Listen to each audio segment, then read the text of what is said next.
میں M galleries تحریر point میں آپ کا استقبال کرتا ہوں۔ ناظرین، تحریر پوائنٹ چینل کے اس پلیٹ فارم سے ہم AMU city girls high school کی ایک چھٹی جماعت کی طالبہ کا حضرت ابراہیم علیہ السلام کے متعلق پیش کردہ پروگرام آپ تک پہنچا رہے ہیں۔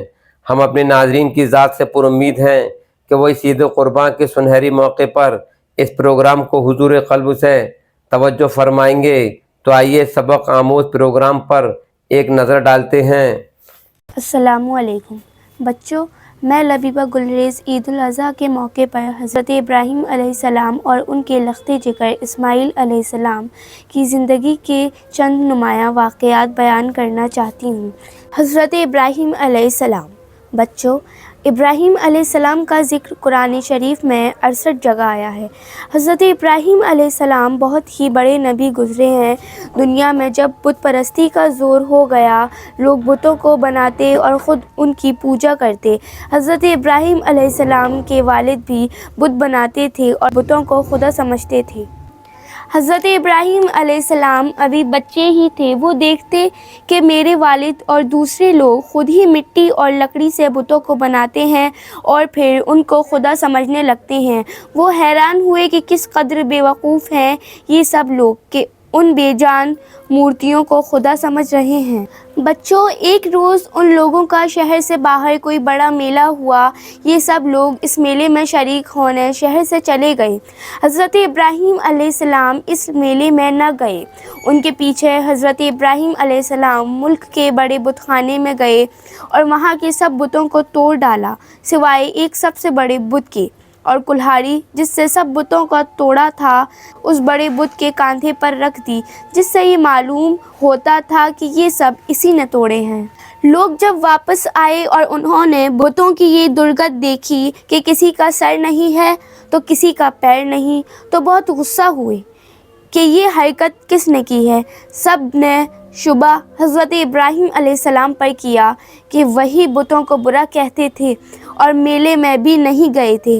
آخر بلا کر پوچھا کہ یہ بت کس نے توڑے ہیں۔ حضرت ابراہیم علیہ السلام نے جواب دیا کہ مجھ سے پوچھنے کے بجائے اپنے خداؤں سے کیوں نہیں پوچھتے جن کی تم عبادت کرتے ہو کہ ان کو کس نے توڑا ہے، وہ خود بتا دیں گے۔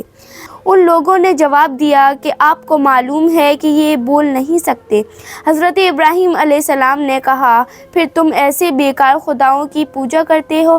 حضرت ابراہیم علیہ السلام نے پھر کہا کہ دیکھو، کلہاڑی بڑے بت کے کاندھے پر رکھی ہے، یہ کام اسی کا معلوم ہوتا ہے، اس سے پوچھو۔ یہ لوگ بہت ناراض ہوئے اور ان کے باپ آزر سے شکایت کی کہ تمہارا بیٹا ایسی حرکت کر رہا ہے، اس کو سمجھا لو ورنہ اچھا نہ ہوگا۔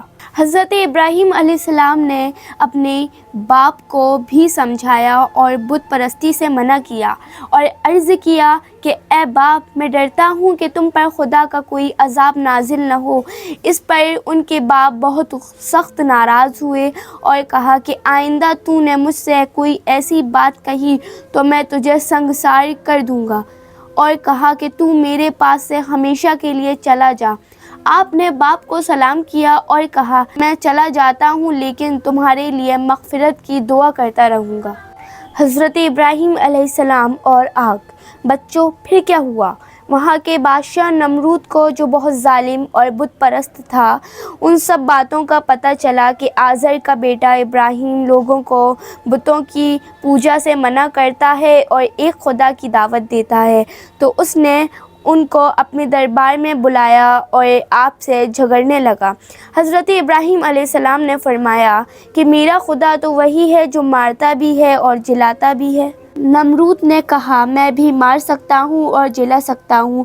چنانچہ اس نے ایک قیدی کو، جس کو سزائے موت کا حکم ہو چکا تھا، آزاد کر دیا اور ایک بے گناہ کو پکڑ کر قتل کرا دیا اور کہا کہ اب بتاؤ کہ میرے اور تمہارے خدا کے درمیان کیا فرق ہے؟ حضرت ابراہیم علیہ السلام نے کہا کہ میرا رب ہر روز سورج مشرق سے نکالتا ہے، تم اسے مغرب سے نکال دو۔ اس پر نمرود لاجواب ہو گیا اور حکم دیا کہ ابراہیم کو زندہ جلا دیا جائے۔ چنانچہ بہت سی لکڑیاں اکٹھی کی گئیں اور ان میں آگ لگائی گئی۔ جب آگ بہت بھڑک اٹھی اور اس کے شعلے آسمان کی خبر لانے لگے تو حضرت ابراہیم علیہ السلام کو اس میں پھینک دیا گیا، مگر وہ آگ خدا کے حکم سے ٹھنڈی ہو گئی اور آپ کو آگ سے کوئی تکلیف نہیں پہنچی۔ بچوں، اس طرح جو لوگ اللہ تعالیٰ کے کہنے پر چلتے ہیں، اللہ پاک ان کو ہر تکلیف سے بچا لیتے ہیں اور ان کے لیے آسانیاں ہی آسانیاں ہو جاتی ہیں، اور جو لوگ اللہ تعالیٰ کا کہنا نہیں مانتے ان کے لیے اس دنیا میں مشکل ہی مشکل ہوتی ہے اور مرنے کے بعد تو ہمیشہ جہنم میں رہیں گے۔ حضرت ابراہیم علیہ السلام اور زمزم۔ حضرت ابراہیم علیہ السلام اللہ کے حکم سے حضرت ہاجرہ اور اپنے بچے حضرت اسماعیل علیہ السلام کو جو ابھی پیدا ہوئے تھے ایک ایسی جگہ چھوڑ آئے جہاں دور دور تک آبادی نہ تھی اور نہ پانی تھا اور نہ کوئی درخت تھا۔ حضرت ہاجرہ نے حضرت اسماعیل علیہ السلام کو ایک پتھر کے سائے میں لٹایا اور خود پانی کی تلاش میں ادھر ادھر دوڑیں، لیکن پانی نہ ملا۔ خدا کی قدرت سے جہاں حضرت اسماعیل علیہ السلام ایڑیاں رگڑ رہے تھے وہاں پانی کا چشمہ پھوٹ اٹھا، آج تک زمزم کے نام سے مشہور ہے، اور حضرت ہاجرہ دوڑی تھیں، اسے صفا و مروہ کہتے ہیں، جہاں جا کر آج حاجی اسی طرح دوڑتے ہیں۔ حضرت ابراہیم علیہ السلام اور قربانی۔ حضرت اسماعیل علیہ السلام کچھ بڑے ہوئے تو حضرت ابراہیم علیہ السلام کو اللہ کی طرف سے یہ حکم ہوا کہ اپنے بیٹے اسماعیل علیہ السلام کو میری راہ میں قربان کر دو۔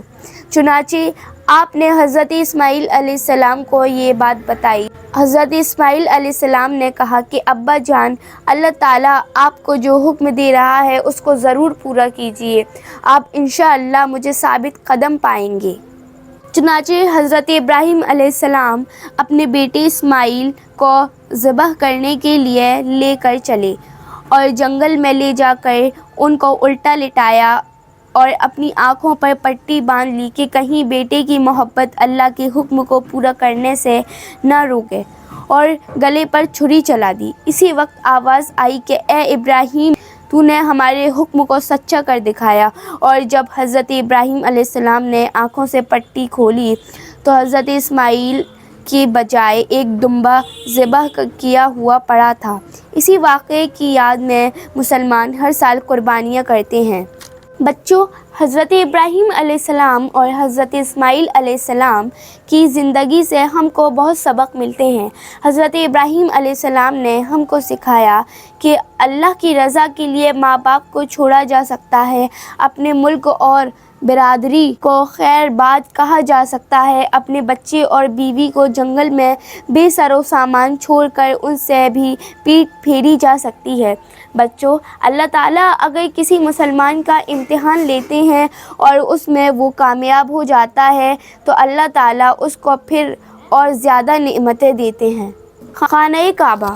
جب حضرت اسماعیل علیہ السلام جوان ہوئے تو حضرت ابراہیم علیہ السلام اور حضرت اسماعیل علیہ السلام نے مل کر خانہ کعبہ کو دوبارہ تعمیر کرنا شروع کیا، اور جب حضرت ابراہیم علیہ السلام نے اللہ تعالیٰ سے دعا کی کہ اے میرے رب، اس شہر کو لوگوں کے لیے امن کی جگہ بنا دے، مجھے اور میری اولاد کو بتوں کی پوجا سے بچائے رکھ، اے میرے رب، میں نے اپنی اولاد کو میدان میں جہاں کھیتی نہیں ہوتی تیری عزت والے گھر کی خاطر آباد کیا ہے، تاکہ اے میرے رب یہ نماز پڑھیں، تو لوگوں کے دلوں کو ایسا کر دے کہ ان کی طرف جھکے رہیں اور ان کو میوے دے کہ تیرا شکر ادا کریں، اور میرے رب تو مجھ کو تو یقین دے کہ میں تیری نماز پڑھتا رہوں اور میری اولاد بھی نماز پڑھتی رہے، اے میرے رب میری دعا قبول فرما، اے میرے رب حساب کتاب یعنی قیامت کے دن مجھ کو اور میرے ماں باپ کو